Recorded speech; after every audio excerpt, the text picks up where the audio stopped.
follow suit. Imagine a world where the computer knows what you are thinking, where you play games just by thinking, and all the controls of the game are present nowhere else but inside your brain. This might at first seem to be a plot of a science fiction movie, but it might become a reality very soon.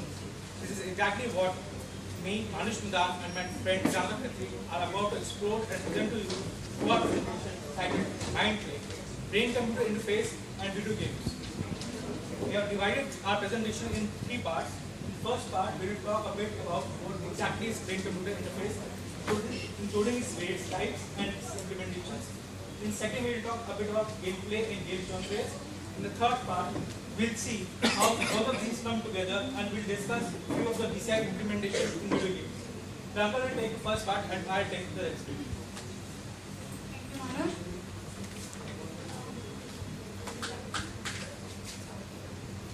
Okay, before getting to the standard definition for BCI, first let's understand what actually BCI is. Okay, let's say, how about transferring your thoughts to someone without actually any physical activity?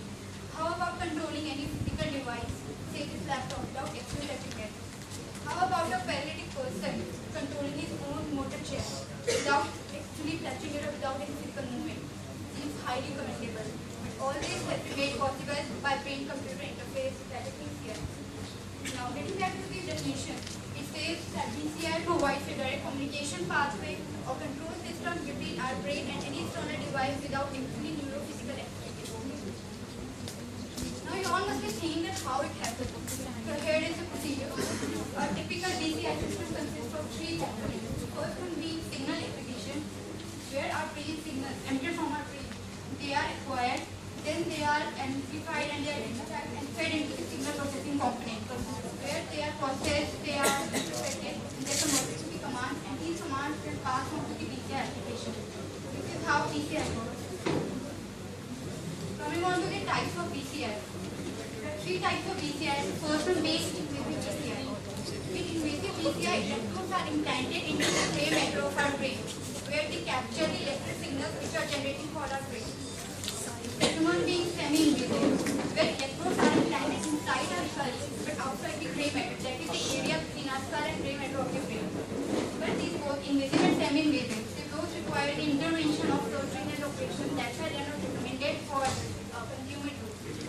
So for that purpose, third type, non-invasive, which is our area of interest, we focus more on non-invasive type, where electrodes are not implanted, they are just placed on our head. Basically, they follow two approaches, EEG and MRI. And we focus on EEG, where the patient, the human, or the test object is made to wear electrode cap, where electrodes say measure or they record the electric signals which are being generated by our brain using some thought process. Now, coming to the BCI paradigm, for the techniques we follow for this BCI procedure, the first one is motor metering. Motor metering is nothing but imagination of movements in our brain. Suppose I imagine something, I imagine movement of my body part inside my brain without actually moving it. Then its corresponding map action actually takes place. Clear by this image, where this human, he just imagine that he's closing his face and his actual robotic arm, it closes the face. So this is how this works by mere imagination of the movement without actually any physical activity. Second paradigm is visually good potential.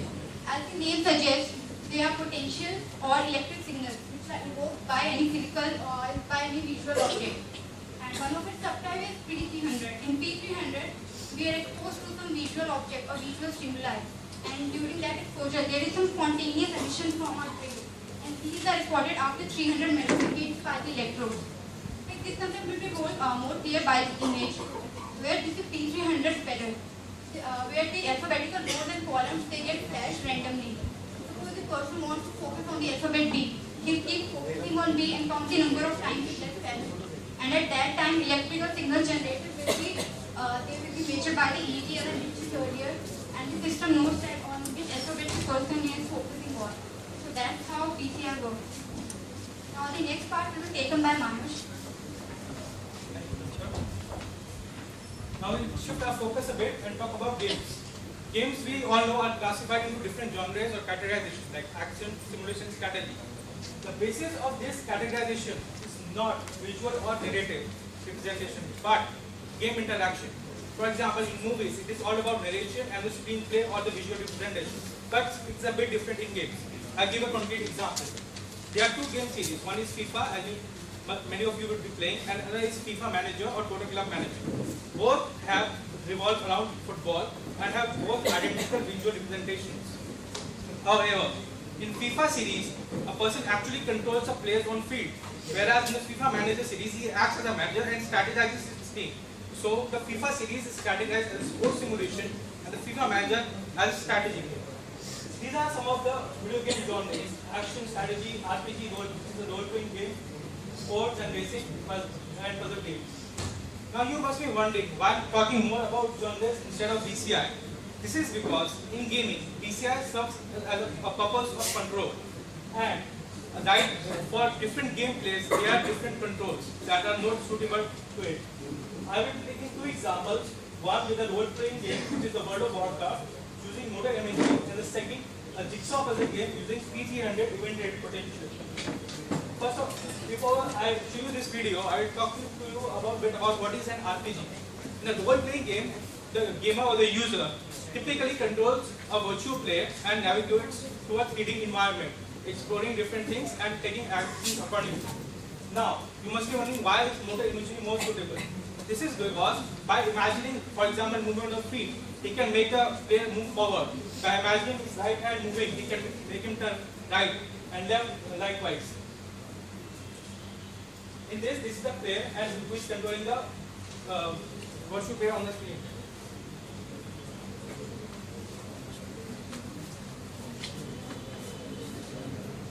Click on the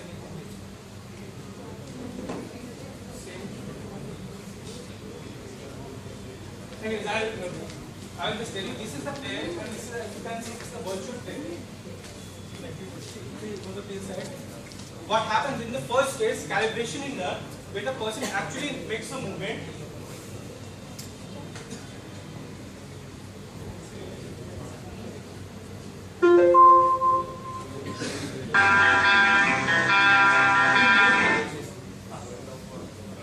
In the first phase, calibration is done where the person actually makes a movement. His movement and the signals are recorded.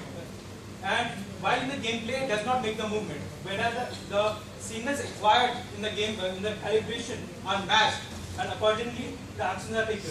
In this game, as I told you before, the mapped actions are moving feet forward, moving right hand, turn right, and moving left hand, turn left. As you can see, he's just not doing anything, just imagining his movements, and accordingly the player is moving. Please move to the next slide. In the next type, I'll talk about puzzle games using P300 signals. I will take the example of a jigsaw puzzle game, which you must be aware is where a person is given, please pause, a scrambled image and he needs to fit it in the right pattern. In this game, a gameplay is first to select a particular cell and then put it at the right place.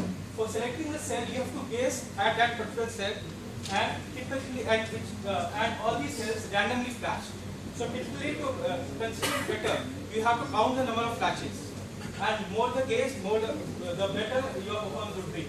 For example, if he's considering for that particular cell which is flashing and he's counting number of flashes, that will get selected. And similarly, he can select all the cells and put them to the proper places. For example, this is the scrambled thing, and this is what he is actually doing by using this procedure.